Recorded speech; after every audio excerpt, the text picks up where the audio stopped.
அனைவருக்கும் வணக்கம். இன்னைக்கு இந்த வீடியோவில் என்ன பார்க்க போகிறோம் அப்படின்னா 9ஆம் வகுப்பு சமூக அறிவியல் புவியியல் அலகு 6 மனிதனும் சுற்றுச்சூழலும் இந்த பாடப்பகுதியில் இருக்கக்கூடிய அனைத்து வினாக்களுக்குமான விடைகளை பார்க்கலாம். இங்கே பாருங்கள், மதிப்பீடு பகுதியில் சரியான விடையை தேர்ந்தெடுத்து எழுதுக. 1. வாழும் உயிரினங்களின் வளர்ச்சி மற்றும் முன்னேற்றத்தை பாதிக்கக்கூடிய காரணிகள் மற்றும் அனைத்து வெளிப்புற செல்வாக்குகளை டேஸ் என்கிறோம். இதில் 4 ஆப்ஷன் கொடுத்துருக்காங்க. Which answer correct? ஆன்சர் சுற்றுச்சூழல். 2. ஒவ்வொரு ஆண்டும் உலக மக்கள் தொகை தினம் டேஸாம் நாள் கடைபிடிக்கப்படுகிறது?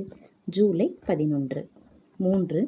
மக்கள் தொகை பற்றி புள்ளியியல் விவரக்கல்வி டேஸ் ஆகும்? விடை மக்கள் தொகையியல். அடுத்து 4. விலை மதிப்புமிக்க கனிமங்கள் மற்றும் புற புவி அமைப்பியல் கனிமங்களை சுரங்கங்களிலிருந்து வெட்டி எடுப்பது டேஸ் ஆகும்? விடை சுரங்கவியல். 5. பொருளாதார நடவடிக்கையில் 2ஆம் நிலை தொழிலில் மூலப்பொருட்களிலிருந்து உற்பத்தி செய்யப்படுவன? விடை முடிக்கப்பட்ட பொருள்கள். அடுத்து பொறுத்துக. ஒலிபெருக்கி, இதற்கான விடை ஒலி மாசுறுதல். Rio de Janeiro, Brazil.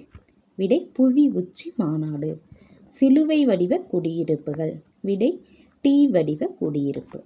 அடுத்து கீழே கொடுக்கப்பட்டுள்ள அறிக்கைகளை கருத்தில் கொண்டு சரியான விடையை தேர்ந்தெடுத்து எழுதுக. கூற்று: படுக்கை அடுக்கில் உள்ள ஓசோன் படலத்தை பாதுகாப்பு கேடயம் என்கிறோம். காரணம், புற ஊதா கதிர்வீச்சு புவியை அடையாமல் தடுக்கிறது. விடை ஏவும் ஆறும் சரி மற்றும் ஏ என்பது ஆறின் சரியான விளக்கம். அடுத்து கூற்று: 3ஆம் நிலை தொழிலில் பொருள்கள் நேரடியாக உற்பத்தி செய்யப்படாமல் உற்பத்தி செய்வதற்கான செயல்முறைகளில் உறுதுணையாக உள்ளது. காரணம், 3ஆம் நிலை தொழிலில் ஈடுபடும் மக்கள் முழுமையாக சுற்றுச்சூழலுக்கு சாதகமாக செயல்படுகிறார்கள். விடை ஏ சரி, ஆனால் ஆர் தவறு. அடுத்து சுருக்கமான விடையளி. மக்கள் அடர்த்தி என்றால் என்ன? இதற்கான விடை பக்க எண் 228 இருக்கு, பார்க்கலாம். அதாவது, ஒரு சதுர கிலோமீட்டர் நிலப்பரப்பில் வாழும் மக்களின் எண்ணிக்கையை மக்கள் அடர்த்தி என்கிறோம். இதை எழுதிட்டு கீழே மக்கள் அடர்த்தி ஈக்குவல் டு மொத்த மக்கள் தொகை பை மொத்த நிலப்பரப்பு, இதை எழுதிக்கங்க. இது முதல் கேள்விக்கான விடை. கேள்வி எண் 2. கொள்ளை நோய் என்றால் என்ன? இதற்கான விடை பக்க எண் 228 இருக்கு, பார்க்கலாம். அதாவது இங்கே உங்களுக்கு தெரியுமா பகுதியில் கொடுத்துருப்பாங்க.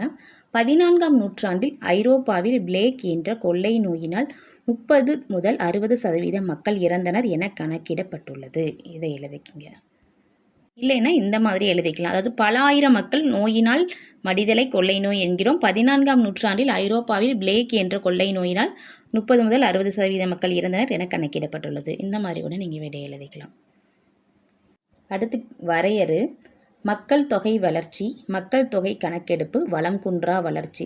இதில் மக்கள் தொகை வளர்ச்சி, மக்கள் தொகை கணக்கெடுப்பு இந்த இரண்டுமே பக்க எண் 227 இருக்குது. வளம் குன்றா வளர்ச்சி பக்க எண் 232 இருக்குது. இதற்கான விடை பார்க்கலாம். இங்கே பாருங்கள், பக்க எண் 227 எழுதுங்க. இங்கே மக்கள் தொகை வளர்ச்சி, அதற்கான விடை ஒரு குறிப்பிட்ட காலத்தில் ஒரு குறிப்பிட்ட இடத்தில் வாழும் மக்களின் எண்ணிக்கை அதிகரிப்பையே மக்கள் தொகை வளர்ச்சி என்கிறோம். இதை எழுதிக்கலாம். இதற்கான விடையா. அடுத்து மக்கள் தொகை கணக்கெடுப்பு, இதற்கான விடை ஒரு குறிப்பிட்ட கால இடைவெளியில் அரசாங்கம் மக்கள் தொகை பற்றி கணக்கெடுப்பு நடத்தி தகவல்களை சேகரிக்கின்றது. இக்கணக்கெடுப்பு மக்களின் வயது, பாலினம், கல்வியறிவு விகிதம் மற்றும் தொழில் போன்ற விவரங்களை பதிவு செய்கிறது. இது மக்கள் தொகை கணக்கெடுப்பு கீழே எழுதிக்கலாம். அடுத்து பக்க எண் 232 இங்கே இருக்கு பாருங்க. வளம் குன்றா வளர்ச்சி. வளம் குன்றா வளர்ச்சி என்பது எதிர்கால சந்ததியினரின் தேவைகளுக்கான வள இருப்பை உறுதி செய்வதோடு நிகழ்கால தேவையையும் பூர்த்தி செய்து கொள்வதாகும். இதை எழுதிக்கலாம் விடையா. அடுத்து காரணம் கூறுக கொடுத்துருக்காங்க. அதாவது காரணம் கூறுகளை: காடுகளை மீட்டெடுத்தல் உலகம் முழுவதும் ஊக்கப்படுத்தப்படுகிறது. இதற்கான விடை பக்க எண் 232 இருக்கு, பார்க்கலாம். அதாவது காடுகள் அழிக்கப்படுவதால் வெள்ளம் மற்றும் வறட்சி, மண்வளம் இழத்தல், காற்று மாசடைதல், உயிரினங்கள் அழிதல், உலகம் வெப்பமயமாதல், பாலைவனங்கள் விரிவடைதல், நீர்வளம் குறைதல், பனி உருகுதல், கடல் மட்டம் உயர்தல் மற்றும் ஓசோன் படலத்தில் உள்ள ஓசோன் செறிவு குறைதல் போன்ற பல விளைவுகள் ஏற்படுகின்றன. இதை எழுதிட்டு சமூகத்திற்கு வனப்பொருட்கள் மற்றும் அதன் பயன்களின் தேவை அதிகரித்துள்ளது. தேவையை பூர்த்தி செய்யும் போது காடுகளின் நலனையும் அதன் பன்முகத்தன்மையும் பாதுகாக்க வேண்டியுள்ளது. இதெல்லாம் எழுதிக்கலாம். எனவே தான் காடுகளை மீட்டெடுத்தல் மிகவும் முக்கியமானது. இந்த மாதிரி கூட நம்ம எழுதிக்கலாம். இதற்கான வேறு விடையும் கொடுக்குறேன் பாருங்கள். அது கைடில் இருந்ததுமா. அதாவது காடுகள் அழிக்கப்படுவதால் வெள்ளம், வறட்சி, மண்வளம் இழத்தல், இந்த ஃபஸ்ட்டு எழுதணும்ல புத்தகத்தில், அதை எழுதிட்டு எனவே காடுகளை மீட்டெடுத்தல் உலகம் முழுவதும் ஊக்கப்படுத்தப்படுகிற மட்டும் நம்ம எழுதிக்கலாம். அடுத்து இரண்டாவது காரணம் கூறுக என்ன கொடுத்துருந்தாங்க, அமிலமலை சுற்றுச்சூழலை அளிக்கிறது. இதுக்கு மாசு பொருட்கள் நீராவியுடன் சேர்ந்து சூரிய ஒளியின் துணையோடு நீர்த்த கந்தக அமிலம் மற்றும் நைட்ரிக் அமிலமாக மாறி மழைநீரில் கலந்து மழையாக பெய்கிறது. அமிலமலையின் அமிலத்தன்மை தாவரங்கள் மற்றும் உயிரினங்களுக்கு தீங்கு விளைவிக்கின்றது. இதை எழுதிக்கலாம். அடுத்து 4ஆம் நிலை பொருளாதார நடவடிக்கை ஒரு அறிவுசார் பொருளாதாரம். இது நம்ம புத்தகத்திலேயே இருக்கும், இருந்தாலும் பார்த்துக்குங்க. ஆராய்ச்சி மற்றும் வளர்ச்சி அறிவுசார் செயல்பாடுகளுடன் தொடர்புடைய பொருளாதார நடவடிக்கைகளை 4ஆம் நிலை தொழில் என்கிறோம்.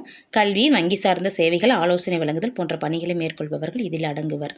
அடுத்து 4 மக்கள் தொகை வளர்ச்சி கட்டுப்பாட்டிற்குள் கொண்டு வரப்பட வேண்டும். இதுக்கு மனிதகுல வரலாற்றில் எப்போதும் இறப்பை விட பிறப்பு சற்று அதிகமாகவே இருந்து வருகிறது. ஆனால் வளங்களின் அளவு குறைந்து வருகின்றது. மாசுபாடு அதிகரிக்கின்றது. எனவே இயற்கை சமநிலைக்கு மக்கள் தொகை வளர்ச்சி கட்டுப்பாட்டிற்குள் கொண்டு வரப்பட வேண்டும். இந்த மாதிரி எழுதிக்கலாம். அடுத்து 5 வளம் குன்றா வளர்ச்சியின் இலக்குகள் புவியை பாதுகாப்பதாக இருக்கிறதான்னு கேட்டாங்கன்னா, ஆம். வளம் குன்றா வளர்ச்சியின் இலக்குகள் எதிர்கால சந்ததியினரின் தேவைகளுக்கான வள இருப்பை உறுதி செய்வதோடு நிகழ்கால தேவையும் பூர்த்தி செய்து கொள்வதாக உள்ளதுன்னு எழுதிக்கலாம். அடுத்த கேள்வி பாருங்க. வேறுபடுத்துகளை ஒரே ஒரு கேள்வி தான் கேட்டிருக்காங்க. முதல்நிலை தொழில் மற்றும் 2ஆம் நிலை தொழில். இதற்கான விடை பக்க எண் 231 இருக்குது, பார்க்கலாம்.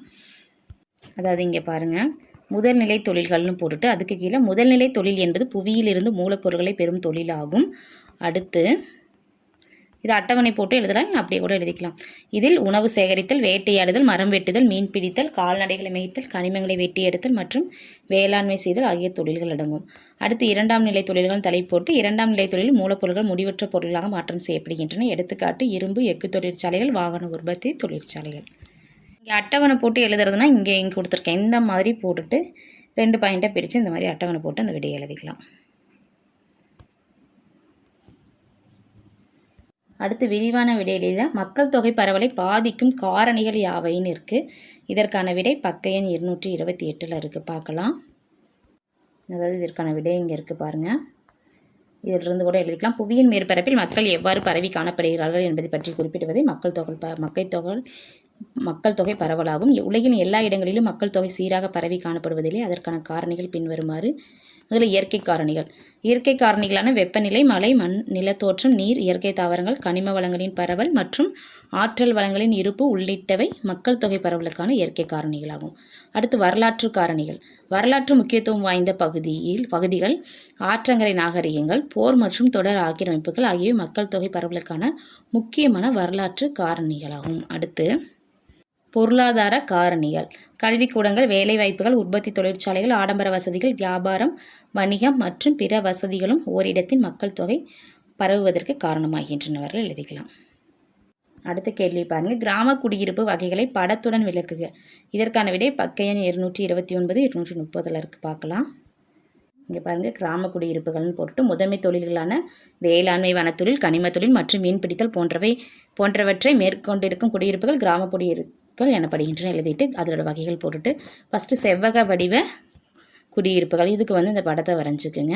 சமவெளி பகுதிகளில் பள்ளத்தாக்கு பகுதியிலும் காணப்படும் குடியிருப்புகள் செவ்வக வடிவ குடியிருப்புகளாகும். இங்கே சாலைகள் செவ்வக வடிவில் காணப்படுவது ஒன்றையொன்று செங்கோணங்களில் வெட்டி செல்லும்.